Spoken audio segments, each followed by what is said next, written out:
مشاعر يا أحباب، أختصر وضع البلاد والمغترب في قصيدة، اسمعوها.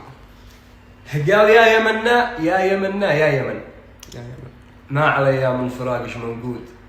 كنت مثل المغترب وسط الوطن، وكل ما افتح باب شفته مسدود. مسدود. يا بلادي ما حد في شفتهن، افتهم من كبير القوم لاخر عنقود. الله. ليش بنمشي وحدنا عكس الزمن؟ ليش يا أرض الكرامة والجود؟ وضع صنعاء مثل وضعش يا عدن. يا عدن، مستحيل تلقى مواطن مبسوط.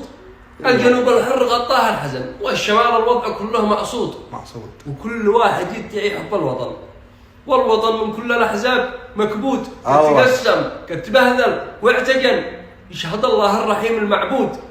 ما حنفلح غير لا عشنا معا. اي والله. لا تكاتفنا يمنا عيعود، او عيصبح موطن الغربة سكن، واليمن عيكون مسكن للدود. الله الله الله، صح الله لسانك يا شاعر. الله يصلح حال البلاد والعباد يا رب. الله يصلح حال البلاد والعباد يا رب. صح الله لسانك.